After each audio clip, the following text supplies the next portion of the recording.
전라도 지역 언어로만 쓴 시집을 낸 시인이 있어 화제입니다. 화제 인물을 만나보는 인터뷰 온 시간, 오늘은 조정 시인을 김철원 기자가 만나고 왔습니다.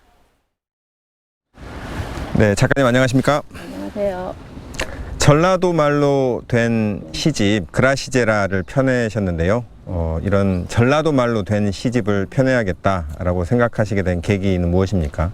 네, 제가 첫 시집을 내고 저희 부모님께서 네 시집은 수준은 높은 것 같은데 우리가 이해하기에는 좀 어렵더라. 이 이야기를 두 분 다 말씀을 하셨어요. 그래서 제가 그 말씀을 들으면서 마음이 아프더라고요. 이게 부모님도 이해를 못하는 시만 내가 계속 써도 되는 것인가 라는 생각이 드는 거예요. 그래서 이 시집을 쓰게 됐습니다. 네, 작가님 말씀 들어보면은 거의 전라도 분이신가 싶을 정도로 억양이 잘 느껴지진 않는데, 네. 전라도 영암이 고향이시라고 했는데 그럼 몇 살 때까지 사신 건가요? 제가 전라도에서 산 거는 16살 때까지 살았고요. 17살 때부터 서울에서 살았는데, 사실은 이렇게 사회적인 발언을 할 때는 자꾸 이제 서울말이 저한테 익숙한 거예요. 한 50년 정도 이제 서울 경기에서 살았으니까.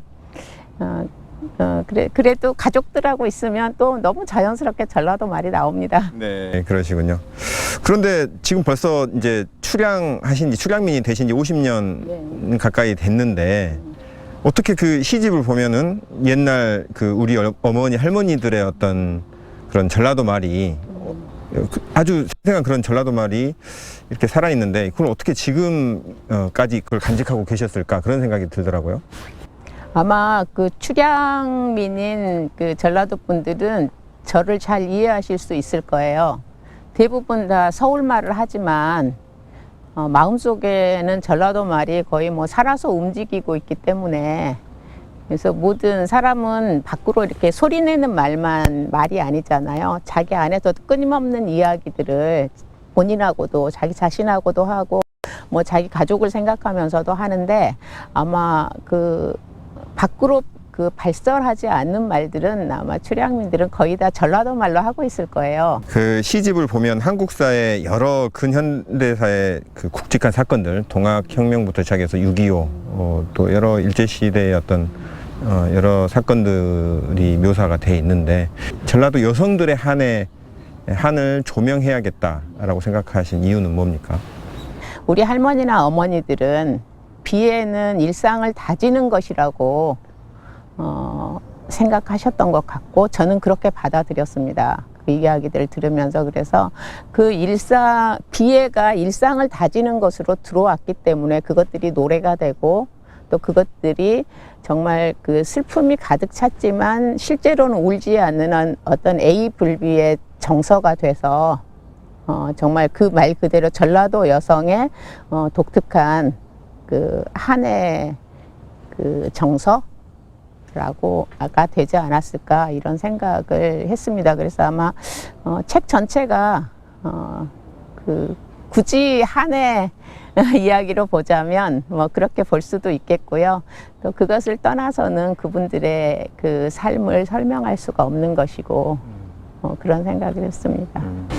왜 흔히 지금도 그런지는 모르겠습니다만, 전라도 말을 출향해서, 그러니까 이제 출향민들이 타 지역에 가서 전라도 말을 쓰는 것에 대해서 굉장히 좀 어려움을 겪었었고, 또 지금도 그런다고 볼 수 있겠죠. 네. 작가님은 어떠셨어요?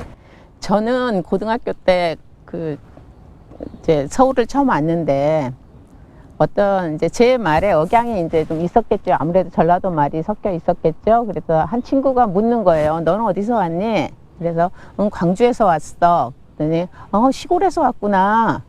근데 전라도는 다 나쁜 사람들만 사는데 거기서 왔니? 이러는데, 제가 이제 그때 받은 이 충격이라는 거는 정말 잊혀지지 않는, 아마 광주 5.18 소식을 들은 때가 이제 두 번째 충격이었고요.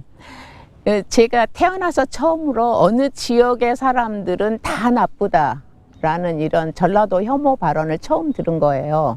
제 안에는 아주 짱짱하게 전라도 말과 전라도에 대한 자부심, 뭐 어떤 경우는 오기였는지도 모르겠지만 어쨌건 또 거기에 있는 그 아름다운 것들을 제가 아니까 우리는 절대 너희들이 생각하는 것 같지 않아 라는 이런 것들이 있었던 것 같아요.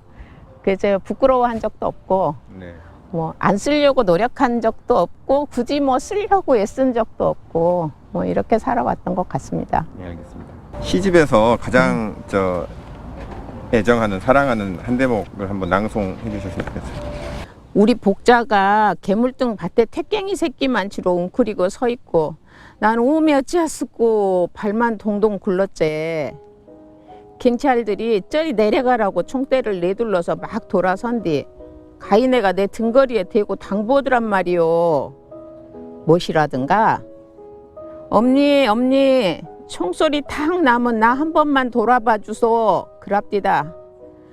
그리고는 10걸음을 안 내려와서 총소리가 나는디 오메 무섭고 아무 생각도 안 나고 시상에 그라고 무서울까.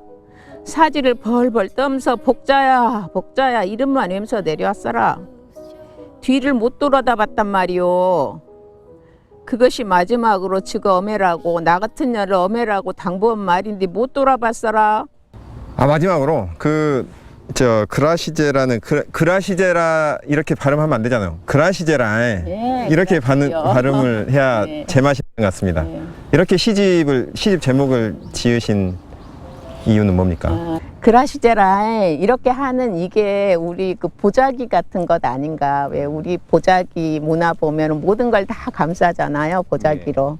그런 것처럼 그라시제라 이 말이 정말 그 보자기 같은 그 풍부함을 가진 너그러운 말, 전라도 말이 아닌가라는 생각이 들어서 어찌 보면 전라도의 지역 공동체를 하나로 묶어주는 공감의 언어. 그래서 그라시제라라는 그 제목이 더 어울리는 것도 같습니다. 그라시제라. 그라시제라. 오늘 말씀 고맙습니다.